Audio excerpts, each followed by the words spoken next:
we move on in terms of previewing these first round MLS playoff game. We talk about the Seattle Sounders take on FC Dallas. And no, I am not doing these first two games that I'm previewing just because they're these two games that it's pretty obvious who is going to win this game. I'm just following the schedule in terms of when each of these games takes place on Saturday and Sunday, and this game takes place right after the Atlanta versus New England game, which is going to be taking place in the morning, and that this one is going to be taking place at 12:30 my time and 3:30 Eastern time. But looking at this game, and in terms of the stats leader for the Seattle Sounders, their top goal scored is Raul Ruidiaz with 11 goals so far. Top assist leader is Nicholas Ladero with only 12 assists, and the reason why I say only 12 assists is that definitely seems a little bit low for Ladero. I mean, I know 12 assists is a lot for most players, but for Ladero, a guy that has been putting up 15 plus assists almost every single year, 12 definitely seems a little bit low. Now, he was out with injuries throughout the season, and that he also had to get called by the national team, so that he didn't miss a couple of games for the Sounders. But again, 12 assists, I feel like that's just a little bit tacked too low for Ladero as the way that he is kind of averaging in terms of assisting at least kind of like 15 every single season. But in terms of top shots leader, unsurprisingly, is the guy that scored the most goal this season. That is Raul Ruidiaz with 72 shots. You're going to see throughout this season that usually the guy that has the most goals so far for their team also have the most shot taken for their team. Most foul committed is actually Nicholas Ladero with 53 fouls committed so far this season. And as much as I was surprised the fact that even though he was the top assist leader and that I feel like his assist number should have been a little bit higher, I'm definitely more surprised the fact that he commits the most foul out of this team, because usually when you see guys that commits the most foul, they are usually either playing in the back line or they're actually like a holding midfielder. Nicholas Ladero isn't any of it. He's an attacking midfielder, and that I'm kind of surprised he committed the most foul for this team. And in terms of goalkeeper save and shutout, the Sounders only put one goalkeeper throughout the season, and that is Stefan Fry, who had 116 save and 10 shutout this season. For FC Dallas, their top goal scorer is Jesus Ferreira with 8 goals so far this season. Their top assist leader is Michael Barrios with 15 assists this season, which is definitely a lot, and that I'm think as much as I go back saying that I'm surprised that Ladero only got 12 assists, I'm even more surprised now that Barrios actually got more assists than what Nicholas Ladero has got throughout this season. And that, as I said, Barrios had 15 assists this season. And in terms of the top shots leader, unsurprisingly, like I said, usually the top goals leader is going to also get the top shots leader. That is going to be the case with Jesus Ferreira, that also got the most goal on this team. Most foul committed for this team is Brian Acosta with 64 fouls. And in terms of goalkeeper saves and shutout, Dallas did start Jesse Gonzalez throughout the year, although Jimmy Maurer did play 2 games this season, and he had 8 saves in those 2 games, but didn't earn a shutout during those 2 matches.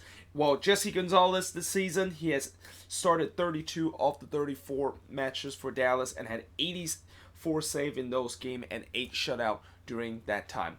In the last 5 games for both of these teams, for the Sounders, they come off a 1-0 home win on decision day against Minnesota. Then they go on the road and beat the Quakes 1-0 thanks to a last-minute Jordan Morris goal. Then they lost 2-0 on the road to DC United. Drew 0-0 in the last head-to-head meeting between both of these teams a couple of weeks ago. And then Seattle, of course, won 4-2 against the Red Bulls at home.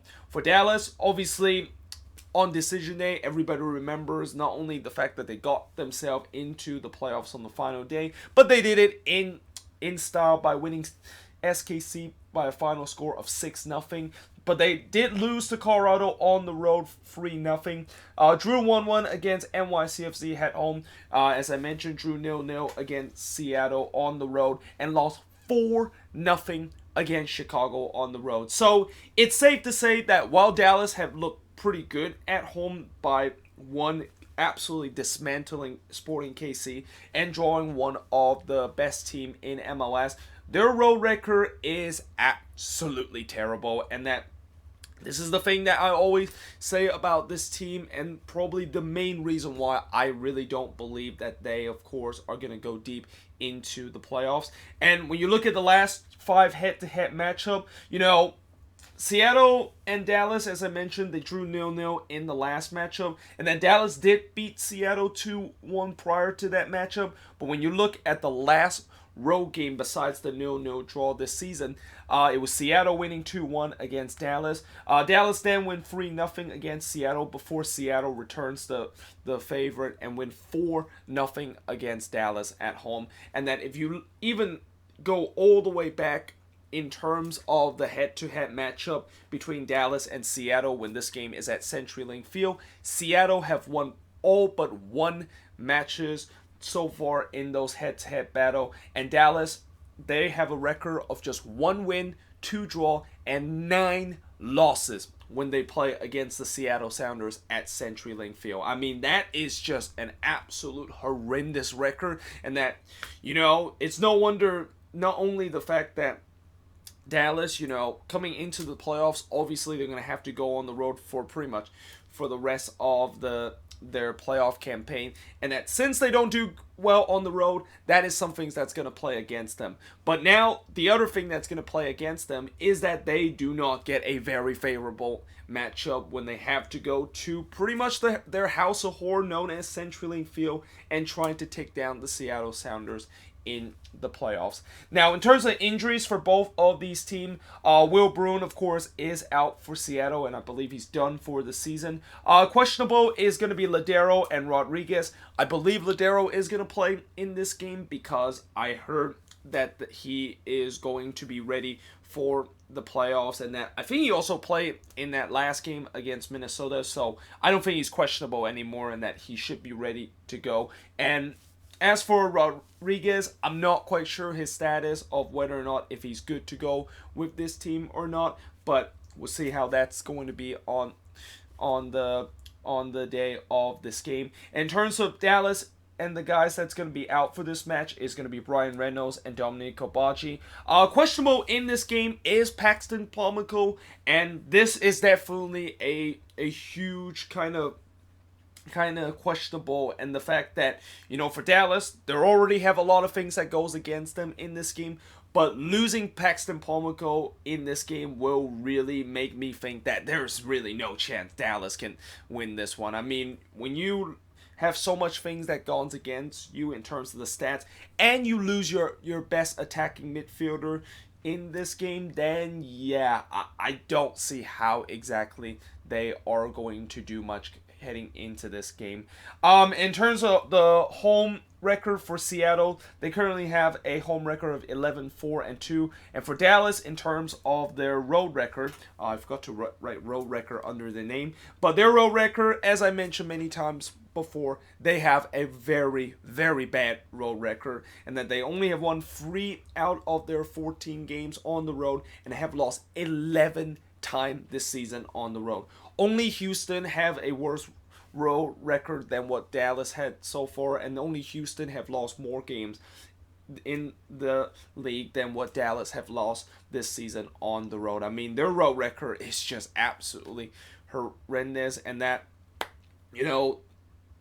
if Dallas does able to pull off a win against Seattle, I think this could go down as one of the biggest upset we have seen in the playoffs, and that, there's just so much that is against them in this game, and that I'm pretty sure the Sounders should be easily able to win this game. Now, having said that, for the Sounders, as much as I know they are the heavy favorites, and I know that most people is going to pick them to win this game because of all the analytics and stuff like that, they also got to remember that they still need to show up in this game. And, when you're in kind of a playoff time, it can definitely be a little bit different than what you say in the regular season, and that usually in playoff time comes, analytics is just thrown out of the window. And the only reason why I put this up here is to show you guys some of the stats so far throughout this season, and also in terms of the history between both of these matches, and that, you know, maybe that of course can play in favor of one of their team.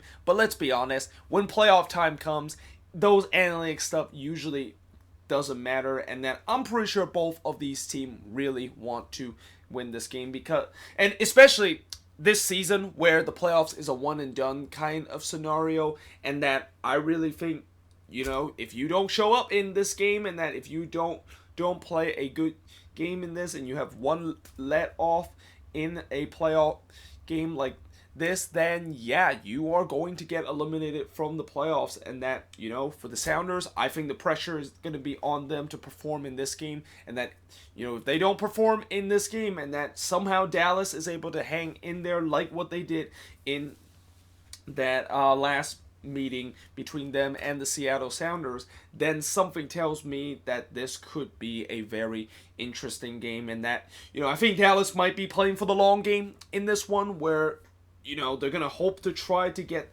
this all the way into extra time or even into penalties, that they may able to win it that way. Other than that, as I said many times before, I think the Sounders should win this one, and that they're heavy favorites in this one, especially with so much analytic that is in their favor, and that they have always been able to beat FC Dallas and win big against Dallas in previous matchup whenever both of these teams meet in Seattle. So yeah, we'll see how this game is going to turn out, and let me know in the comments below, what do you think is going to happen in this game? Do you think Seattle should be easily walk away with a victory, or would Dallas maybe shock a lot of people in this game? I mean, I really think if Seattle can score maybe a goal or two early in this game, yeah, don't expect Dallas to come back into this. And that the other thing that also play against Dallas in this game is their goal scoring. And I know they scored 6 against SKC, and that of course was very impressive, but here's the problem. That was at home. And so far, when you look at all these games that Dallas have lost on the road, they rarely score in those losses too. So with a team that don't usually score on the road and lose a lot on the road, that is also another evidence of why Dallas could potentially not move on into the next round of the playoffs. But you never know. We've seen before that there can be crazy thing happen in the playoffs, but it's now up to you guys to let me know in the comments below, what do you think is going to happen in this game, and also your prediction for this match. And that I'm pretty sure most people will say Seattle will win this, but do you think that there's going to be a big upset in this match, and that Dallas might be able to pull off one of the biggest upset in MLS playoff history? But either way, hope you guys enjoyed this video, and I, of course, will see you guys next time. And for tomorrow, I'm going to be previewing the next game in the playoffs, and I will do another moving forward series episode tomorrow on Sunday.